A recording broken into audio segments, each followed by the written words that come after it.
no Café com Política. Pois é, e como a gente anunciou, hoje o nosso Café com Política é especial, é diferente, está entrando no ar até mais cedo do que o habitual, em vez do resumo das entrevistas de durante a semana. Hoje nós temos o prazer de receber aqui nos estúdios da Super Notícia FM o ex-ministro e pré-candidato à presidência da República pelo PDT, Ciro Gomes. Ministro, muito bem-vindo, bom dia, é um prazer tê-lo conosco aqui. Bom dia, Rodrigo, um abraço a você, a Delma, ao Ricardo e a toda a gente querida de Minas Gerais, que a partir da Rádio Super, do Sistema O Tempo, nos ouvem nesse momento. É uma satisfação para mim muito grande quando eu tenho o privilégio de voltar a Minas Gerais. Isso é antigo, faz pelo menos uns 25 anos que eu circulo por aqui, porque tenho uma afeição, uma admiração e um respeito muito grandes e vejo Minas Gerais empurrada para fora do processo político nacional e boa parte do que está acontecendo de tragédia deve-se a isso. E participa com a gente também dessa entrevista, editor de política do Jornal Tempo, nosso companheiro Ricardo Correia. Ricardo, bom dia, bem-vindo. Bom dia, Rodrigo, bom dia, Ciro, Delma, bom dia, ouvintes da Rádio Super Notícias. Bom dia a todos. Bom, ex-ministro Ciro Gomes, o senhor está costurando, está articulando a sua pré-candidatura e uma possível candidatura, obviamente, à presidência da República no ano que vem.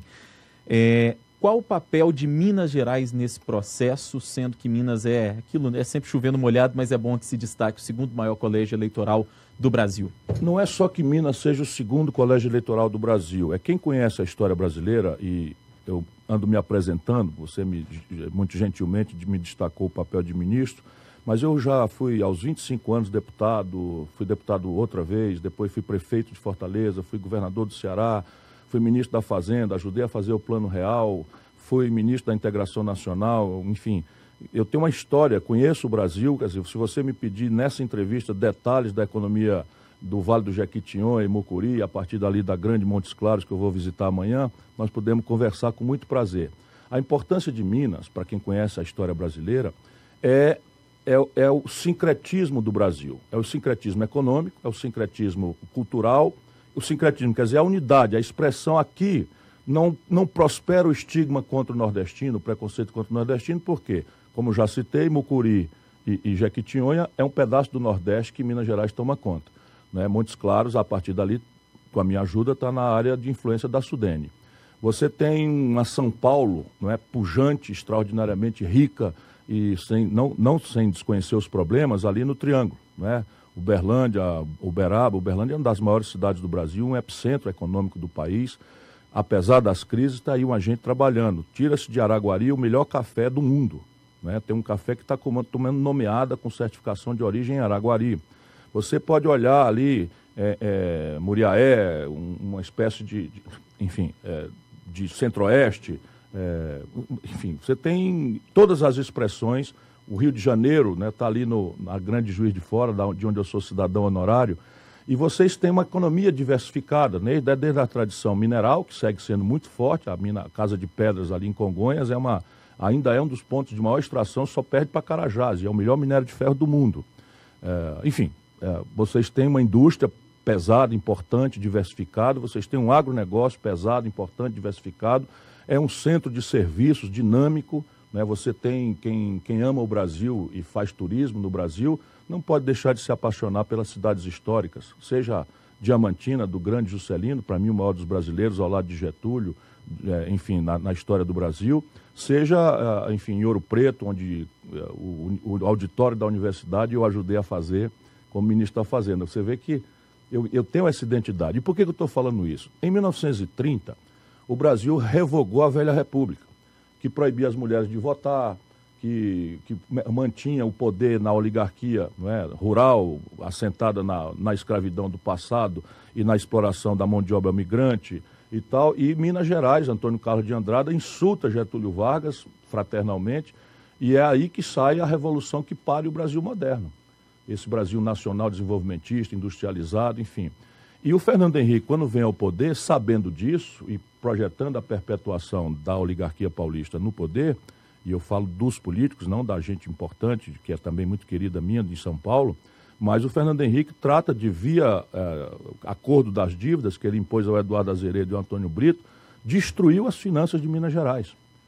Praticamente Minas Gerais, desde então, não consegue se pôr de pé, a não ser na excepcional negação do PT que o Aécio representou, pelas contradições do governo Dilma, E deu no que deu, infelizmente. E Minas Gerais precisa estar de volta, né? Quem devia ter um candidato a presidente da República era Minas, não é?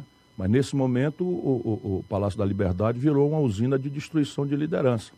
E nós precisamos, e um dos meus compromissos, chegando a um dia a servir ao Brasil como presidente, é libertar Minas desse jugo.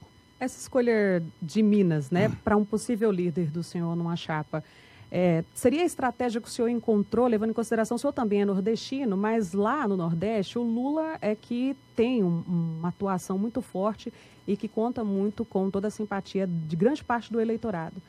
O senhor escolheu Minas em relação ao tamanho, seria uma estratégia do senhor, já que o Nordeste está, digamos assim, tem mais a aceitação do Lula?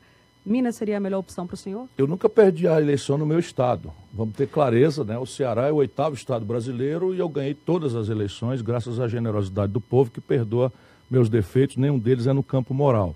O Ceará hoje tem 77 das 100 melhores escolas do Brasil pelo IDEB.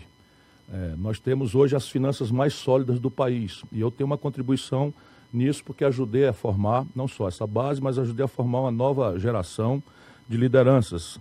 E assim, veja bem, o PT, a Dilma ganhou em Minas, contra o Aécio, temos clareza disso. O PT ganhou, a Dilma ganhou no Rio de Janeiro. Né? Então há uma ilusão que é empurrada muito pela imprensa de São Paulo, de que o fenômeno Lula é um fenômeno regional do Nordeste, e ninguém tem as proporções de pesquisa que o Lula tem no Brasil, se esse exame fosse verdadeiro. E eu tenho respeito pelo Lula, mas eu acho, francamente, assim, com todo o respeito que eu tenho por ele, que a presença do Lula no processo eleitoral agora é um desserviço a ele e ao Brasil. Por quê? Porque o Brasil está em pandarecos. No momento em que a gente se reúne aqui para conversar, 14 milhões de brasileiros estão desempregados, 10 milhões de brasileiros empurrados para o biscate, para o trabalho informal, reprimidos e humilhados aí nas ruas das cidades brasileiras, na antivéspera de uma violência vulgarizada que está praticando um genocídio dos jovens pobres, negros, né, nos bairros de qualquer cidade, já não é mais das grandes cidades, as médias, pequenas cidades, embalados aí pelo narcotráfico, pelo crime organizado, ante a absoluta impotência do Estado de Direito Democrático de enfrentar essas coisas. Se você somar isso, o drama da saúde e a parte que não se conversa com o povo, que são as causas disso, só a conta pública, por exemplo, você tem esse ano 170 bilhões de reais de buraco, de rombo. Isso é o maior, vamos dizer, farra fiscal da história do Brasil. Isso tudo vai para a dívida, que vai para o juro, que destrói as empresas. O Brasil tem a maior estatística de fechamento de empresas, de desnacionalização. Estamos desindustrializando o Brasil. Olha, não quero, vamos dizer, deprimir ninguém, mas o tamanho do buraco no Brasil pede, suplica, exige um debate fraterno. Não é que a gente vá se alisar reciprocamente, mas não há saída, não tem dono da verdade. Golpe de frase feita, sabe? Bandido bom é bandido morto, a corrupção vai acabar porque eu chegar lá porque eu sou decente. Eu sou decente desde sempre, eu estou há 38 anos na vida pública, nunca respondi ao inquérito nem para ser absolvido. Gol de quem? Isso é só minha obrigação. Né? E eu já governei a economia do país como ministro da Fazenda, mas no Brasil não, o cara quer ser presidente da República sem ter dado um dia de serviço, sem ter se preparado, sem ter um especialista para estudar a complexidade dos problemas, e essa é a questão que me impõe hoje voltar para a política. Eu tinha me afastado já, enfim, eu estava numa situação rindo, eu brinco dizendo que antes eu esculhambava os meus adversários, e de repente eu me vi compulsivamente obrigado a criticar os meus amigos. Então, eu digo que está na hora de eu me afastar, né? Mas não, eu acho que o Brasil precisa que cada um de nós que possa dê sua contribuição. Agora, Ciro, na questão econômica especificamente, há muita gente que aponta como falha a política econômica no governo Dilma. Mas sem nenhuma dúvida. Comandada por Guido Mantega. Mas o senhor não é de uma escola parecida com a do Guido Mantega? Não, nem remotamente. Vamos lá, o Ceará é o estado mais líquido do Brasil. A Dilma praticou renúncia fiscal de uma forma bem intencionada, mas de quem não entende nada. E o Guido Mantega, infelizmente, é isso, é uma boa pessoa para tempos de paz. Né? Que era o Churchill na Inglaterra. O Churchill, em tempos de paz, o Stalin negociou com Hitler, a França rapidamente se entregou ao Hitler, a Espanha ficou com Hitler, os americanos ficaram em cima do muro, e o Churchill dizia, visualizando na frente, que aquilo seria um desastre para a humanidade. E foi chamado de bocão, de falastrão, de descontrolado, de destemperado, foi proibido de falar na BBC e tal. Não deu outra. Quando a merda aconteceu, desculpa a expressão, e não foi pequena, quem foram chamar? Foram chamar o Churchill, que era o cara que tinha visto antes e que estava falando a verdade, ainda que incompreendido. No caso da Dilma, eu falei com clareza, porque o problema do Brasil naquela data não era de renúncia fiscal. Ela não entendeu, não leu a consequência para o Brasil da crise de 2008. A crise de 2008, no momento Lula, foi basicamente uma retração de crédito. Então nós corremos, os bancos saíram do financiamento e nós corremos com o BNDES, Banco do Brasil, Caixa Econômica e com renúncia fiscal para estimular o consumo. E isso atenuou o efeito no primeiro momento da crise de 2008 no Brasil. Em 2013, não era essa a cara da crise. Ela leu mal, o Guido Mantega leu muito mal, porque não é propriamente um formulador. O que é que aconteceu? O Brasil tem uma matriz de desenvolvimento extremamente dependente de importados. Todos os equipamentos, o computador que está na minha frente, a fibra da sua roupa, o celular que está aqui na minha frente, os aparelhos aqui, a eletroeletrônica, a televisão que está nos vendo, a internet, o computador que está reproduzindo nossa internet, tudo isso é importado. 80% dos remédios, todos os meios de diagnóstico médico.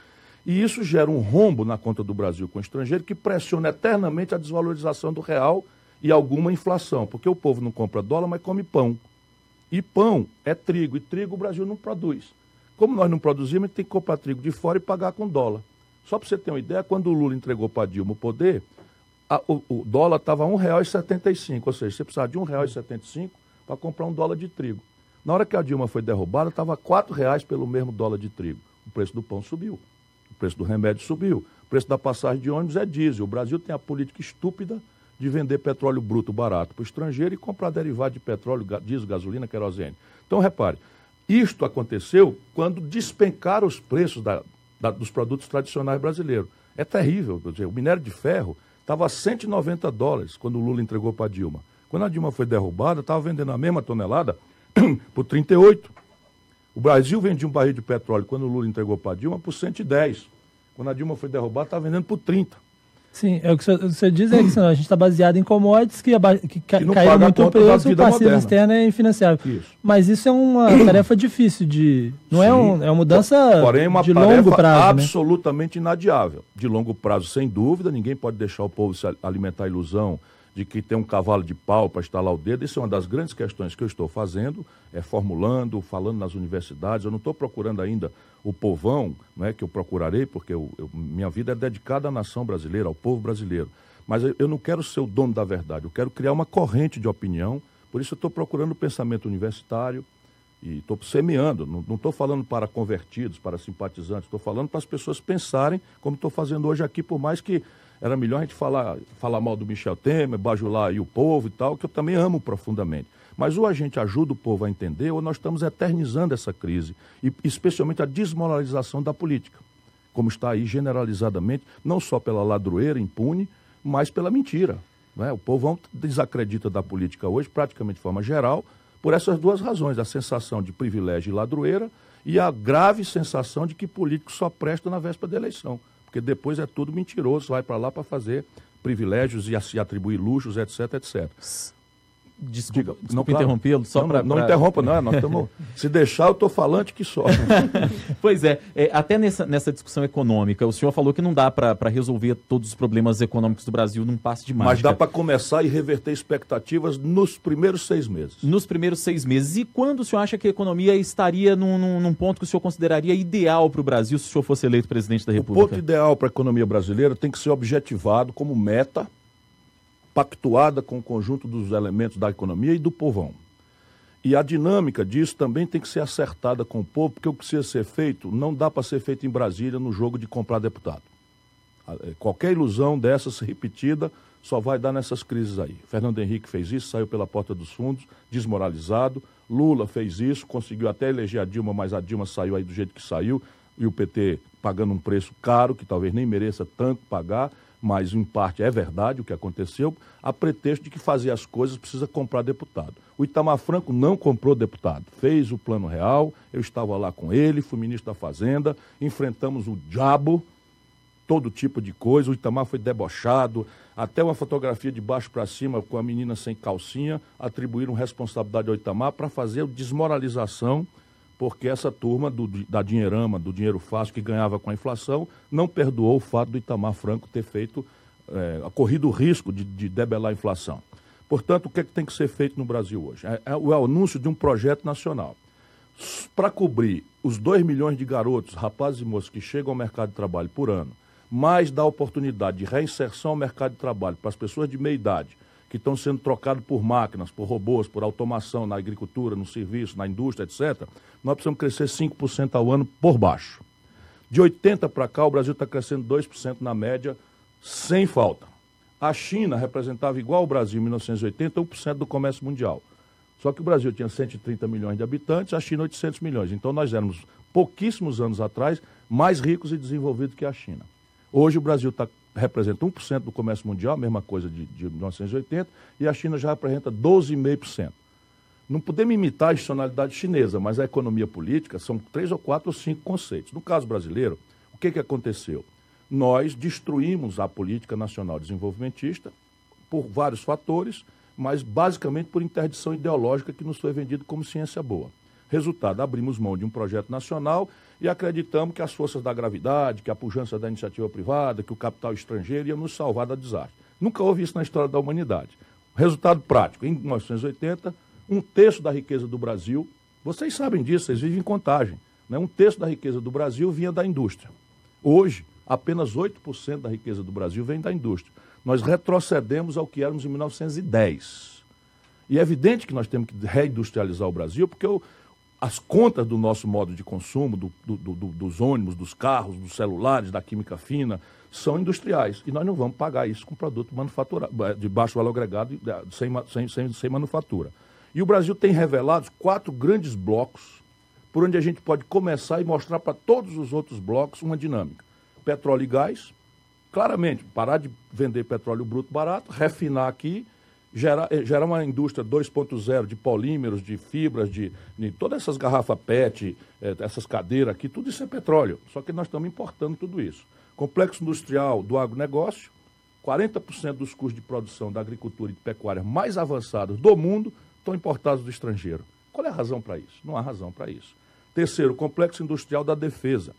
O Brasil está processando suas comunicações militares, e se me permitir, eu quero abrir um parênteses aqui.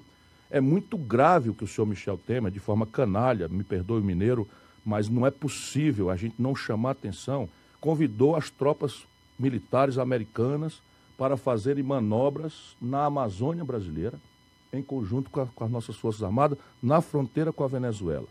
Isto viola uma tradição centenária do Brasil.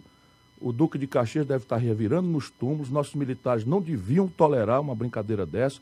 E eu pergunto a quem aproveita as Forças Armadas de uma potência estrangeira fazendo operações no território brasileiro em tempos de paz, logo na Amazônia. Esses dias, esse canalha, desculpe, não há outra palavra. Para quem vende a pátria, a palavra talvez fosse até pior. Este canalha revogou uma reserva que é do tamanho da Dinamarca, para entregar às multinacionais de mineração, ferindo uma reserva que foi feita pelo regime militar. Não é negócio de esquerdismo, marinista e tal. Foi feito pelo regime militar porque era sensível de ocorrências minerais, de recursos naturais, de recursos hídricos e de populações tradicionais. Eu fecho parênteses, mas eu não posso deixar de ajudar o povo brasileiro a entender a extensão. O 4º bloco é o mais fácil de explicar, mas é tudo igual. Complexo Industrial da Saúde. Repare bem, o brasileiro que está nos ouvindo e que está desempregado aí dentro de um ônibus. O Brasil, o governo do Brasil, nosso governo, esse ano, está comprando do estrangeiro 17 bilhões de dólares do Complexo Industrial da Saúde. Remédio, prótese, bengala, cama de hospital, cadeira de roda, essas coisas todas, que se você fizer um Instituto de Engenharia Reversa em Governador Valadares, para onde eu vou daqui a pouco, incubar empresas, trazer a menina da universidade, você, com a compra governamental, você gera um explosivo arranjo produtivo que permite que o Brasil gere emprego aqui e não nos Estados Unidos, na Europa. Ou seja, o Brasil, pobre como é, financiando com dinheiro público emprego na Europa, nos Estados Unidos e na China. Agora há pouco o senhor falava sobre essa questão de imagem, né? E de alguns pré-candidatos que tem aí, que ficam vendendo imagem de salvador da pátria e tal. Em entrevista recente do senhor que eu vi, ao ser questionado sobre a rejeição que o senhor tem apontada nas pesquisas, o senhor atribuiu isso ao fato de que o senhor está começando a se apresentar como candidato agora. mas outras pessoas atribuem essa rejeição ao fato do senhor ter afirmações fortes, que continua tendo, e te chamam de destemperado. Mas eu tenho acompanhado algumas outras entrevistas e eu tenho visto que o senhor está bastante tranquilo ultimamente. A gente acompanhou uma transformação da Dilma e do próprio Lula quando eles foram ser candidatos. E a eleição é um conjunto, além de propostas, também tem imagem do candidato. O senhor estaria disposto a fazer uma mudança no senhor para conquistar uma eleição? Ciro, só completando a pergunta, o que há algum tempo era apontado como um defeito, hoje, na situação em que o país está, pode ser apontado como assim, o povo está de saco cheio, quer ouvir um pouco mais de sinceridade, ou um pouco mais de então é isso, rispidez. Exatamente. Parabéns a você pela percepção. Repare, há uma manipulação terrível, contra a qual eu não me insurjo, porque marinheiro que vai para o mar não pode ir para o mar reclamando do mar. Né? Então, se quer brincar, quer descer para o play, tem que saber brincar. Né? Então, eu sei brincar, tenho uns 60... E essa é a diferença. Eu sou aquele cara que foi deputado com 25 anos, que foi prefeito com 29 anos da 5ª maior cidade brasileira e foi o maior prefeito mais popular do Brasil. E é o cara que, com 32 anos, o mais jovem governador da história do país, né, 8º estado brasileiro, foi o mais popular do país, pode apurar aí no Datafolha. Né? Fui ministro da Fazenda, o mais jovem da história do Brasil, com 36, entrava nos restaurantes aqui de Minas ou do Rio de Janeiro de bar de palma, porque entreguei a missão que me foi atribuída. Não tenho um sequer escândalo na minha vida. Um sequer, assim, vamos lá, o cara respondeu um inquérito e depois foi absolvido, eu não tenho esse. O que nada mais é do que a minha obrigação. Tenhamos clareza disso. E aí o que se vai dizer de mim? É incompetente? É ladrão? Não, não dá para dizer. Então o cara é bocão. E eles não me acusam de ser bocão, destemperado, pelo que eu, eventualmente, como chamei aqui o presidente da República de canalha. Não é por isso. É pelo que eu falo de sangue frio. É quando eu conto a história de que se está entregando ao estrangeiro um pedaço do Brasil do tamanho da Dinamarca. Esse é o seu momento? É para mim essa eleição. É evidente que tem uma estrada longa. Então eles querem antecipar a eleição, tirar o povo da jogada e começar a manipular com o negócio de pesquisa para abater a moral do militante, para o povo não acreditar que é possível construir o novo e tal. Mas o Brasil está se rebelando. Né? A imprensa regional, a imprensa de Minas, por exemplo, tem nenhum compromisso com esse ajuntamento plutocrata do Baronato de São Paulo. Né? A imprensa do Rio Grande do Sul acabou de me dar generosas oportunidades. Não é para me elogiar, é para me fustigar, para me perguntar o que tem que ser perguntado, que é o papel da imprensa. Né? Criticar como é que alguém se apresenta para ser candidato a presidente de uma democracia de 206 milhões de seres humanos, com problemas graves e complexos, sem nunca ter administrado uma bodega. Sabe, só no Brasil.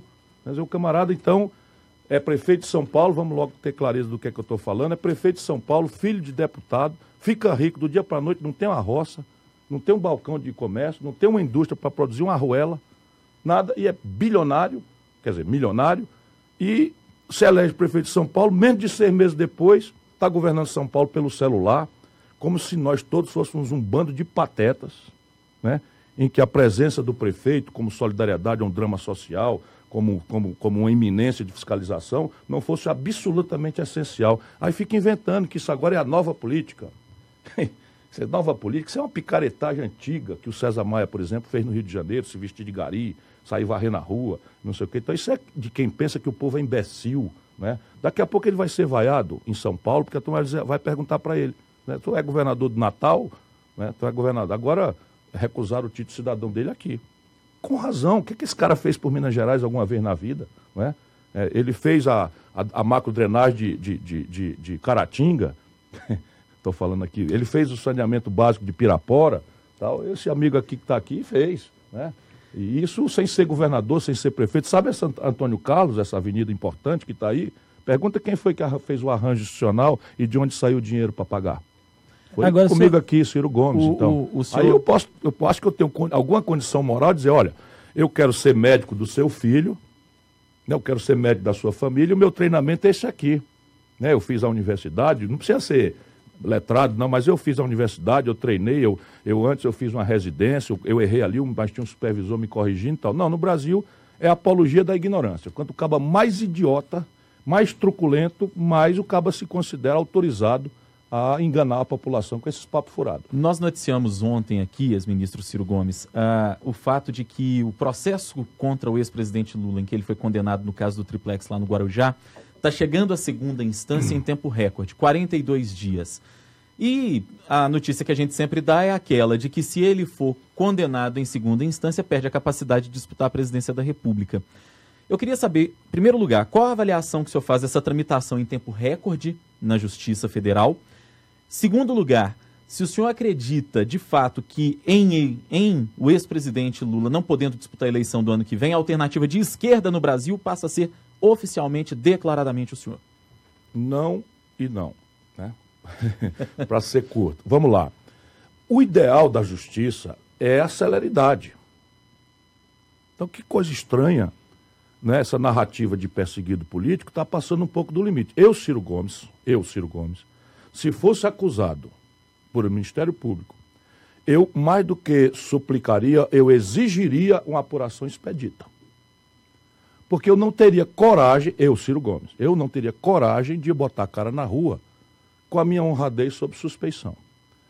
Mas ninguém precisa ensinar nada para ninguém. Lendo a sentença de 218 páginas, como professor de direito que também sou, eu não consigo visualizar sustentação naquela sentença. A sentença que condenou Lula me parece absolutamente inconsistente. Aliás, fica simples. Se você tem uma prova que demonstra uma acusação, não são 218 páginas, é uma.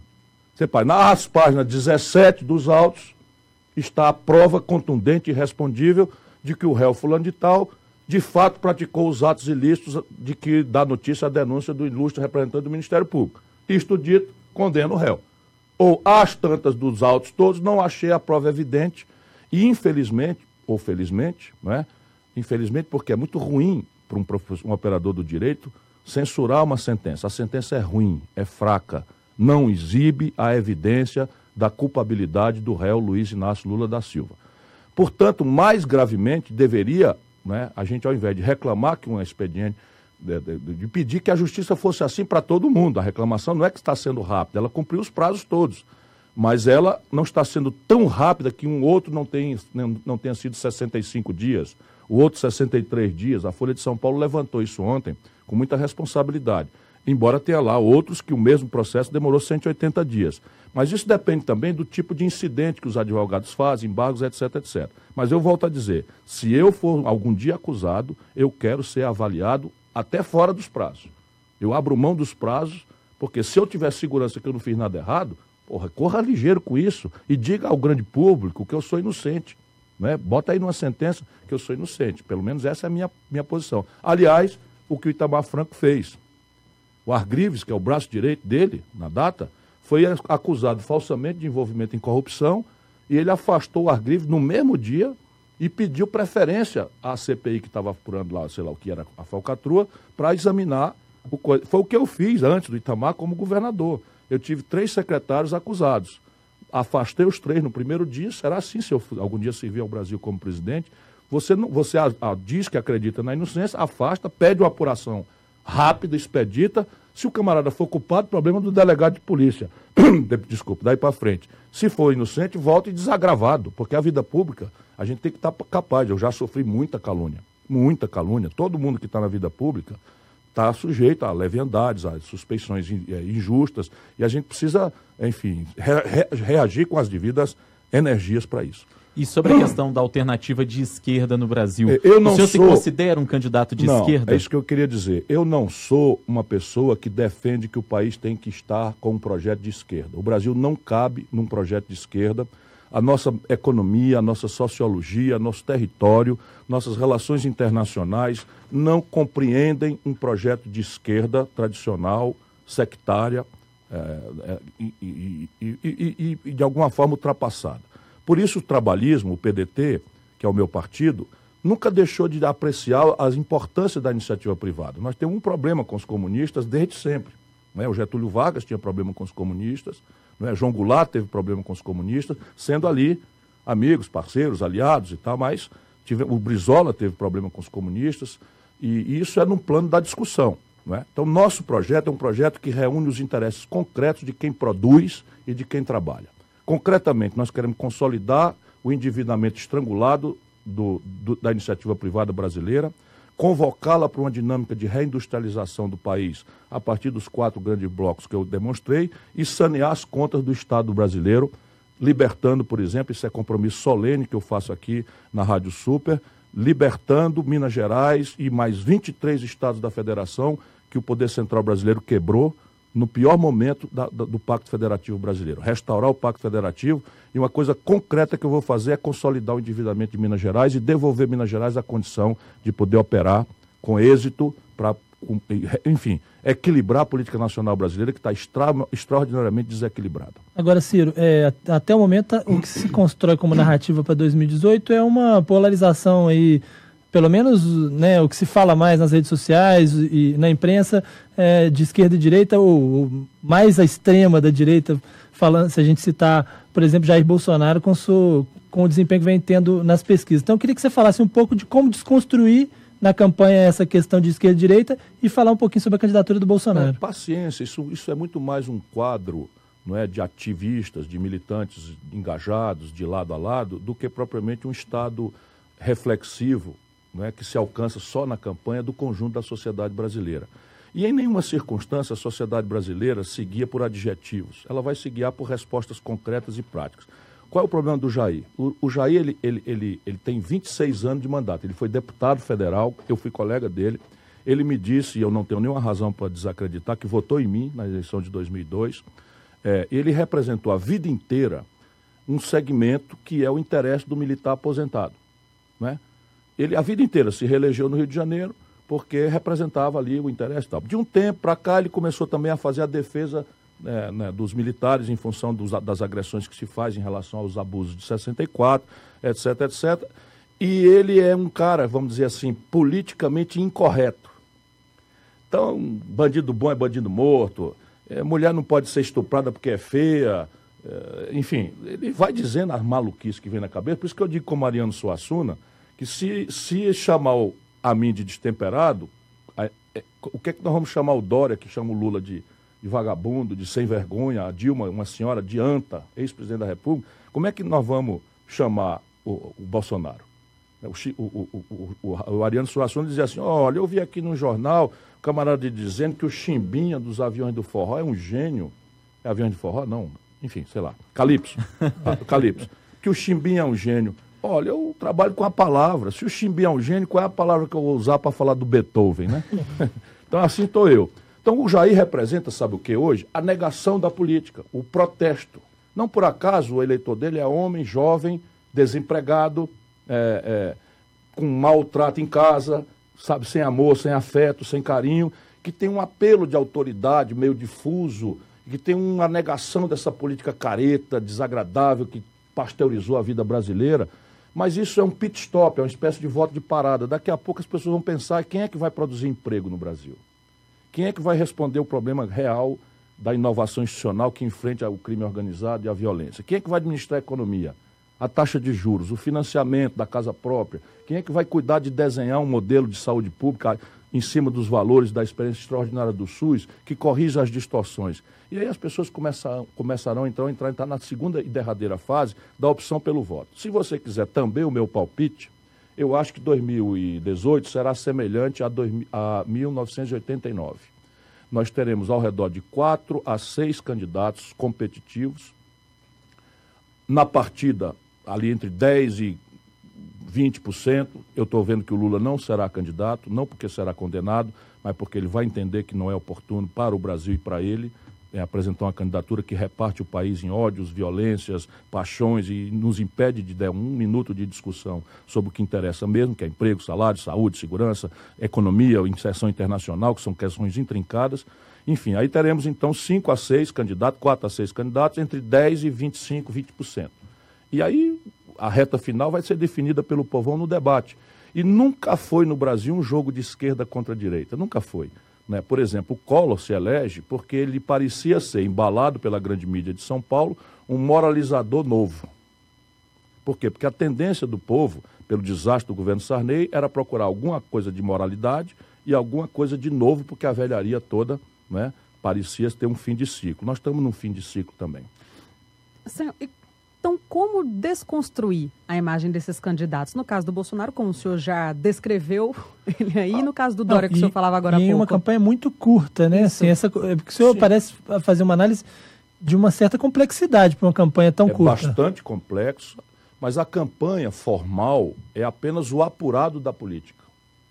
Na hora que se definirem, ali por princípios de maio, né, o PSDB deve se definir em dezembro.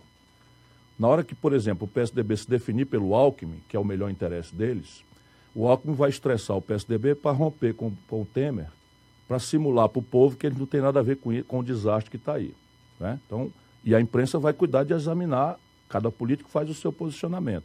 Né? Na hora que ele se situar, na minha opinião, ele vai desidratar o Dória, porque ele é uma espécie de direita respeitável, uma direita treinada, já foi prefeito, já foi governador, enfim, está envolvido em escândalos, mas nada que foi demonstrado ainda, é muito conservador, é muito provinciano e tal, mas vamos dizer, é respeitável. Eu não consigo chamar o Alckmin de canalha, não tenho a menor vontade, não acredito, não concordando com nada que ele pense, mas dá para debater com ele se é útil privatizar o Banco do Brasil, se é importante privatizar a Caixa Econômica, se nós vamos esquartejar e privatizar a Petrobras. O debate passa para esse nível, não é? Em que ele vai dizer que é melhor privatizar do que deixar isso como lugar de aparelhamento para corrupção. Aí o Lula é que vai ter que explicar aparelhamento, corrupção, e eu vou dizer, também acho, mas para matar o carrapato na vaca, a gente não precisa matar a vaca. E a gente então começa o debate, mas as personas vão estar definidas um pouco antes. E as correntes de opinião não são tantas. Então é o seguinte, o voto de centro à esquerda vai tensionar entre eu e o Lula.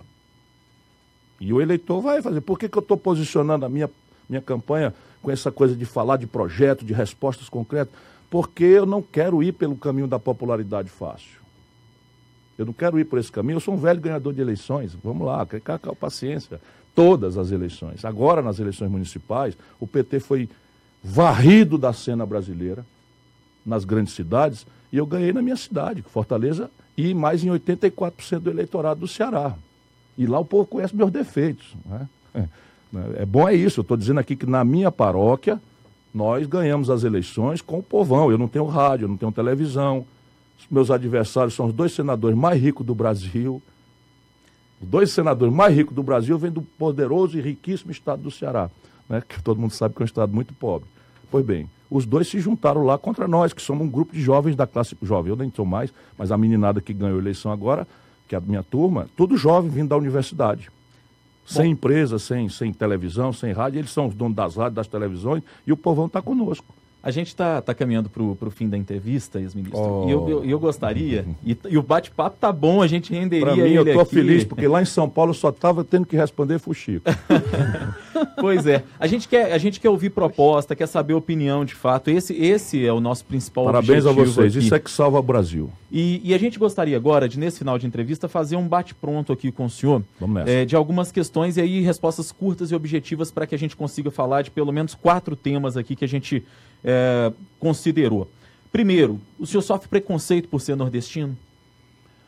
Parte, mas é uma parte irrelevante. A maioria esmagadora do povo brasileiro é generosa e não se interessa por esse tipo de estigma. Claro, uma vereadora do Rio Grande do Sul fala uma bobagem e tal, mas assim, um cabo lá do sertão do Ceará também fala uma bobagem. Mas o que vale no Brasil é que as pessoas têm uma identidade cultural que nos faz muito irmãos assim. Eu, em Minas Gerais, por exemplo, sou recebido como filho há mais de 25 anos. Sabe a Associação dos Jovens Empresários? Aqui, eu que fundei. Aí, próximo assunto, casamento gay, a favor ou contra? Ninguém pode ser contra ou a favor a qualquer tipo de expressão de amor. É direito individual, quer dizer, claro que eu sou a favor de qualquer forma de amor para parodiar o verso do Lulu Santos. Aborto. Aborto é uma tragédia humana, social, moral, religiosa, mas eu acho que o Estado não tem nada que se meter para agravar essa tragédia, a não ser para proteger, para agasalhar, para aconselhar, para arranjar alternativas de adoção, mas no fundo quem deve decidir isso é a mulher. Então, para finalizar, como o senhor se apresenta, como o senhor se define, Ciro Gomes, como candidato à presidência da República? Ciro Gomes, um sonhador que sabe caminhar com os pés no chão.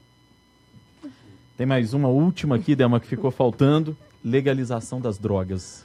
Eu tenho uma grande perplexidade em relação a esse assunto. Eu sou candidato a presidente da República, eventualmente. Eu não sou candidato a guru de costumes. Não é o presidente da República que define isso.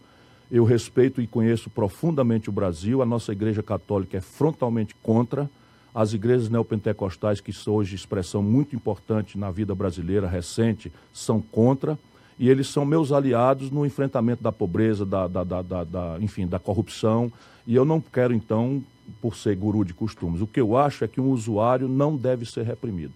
Ele é uma pessoa que deve ser tratada com amor, com proteção e com saúde.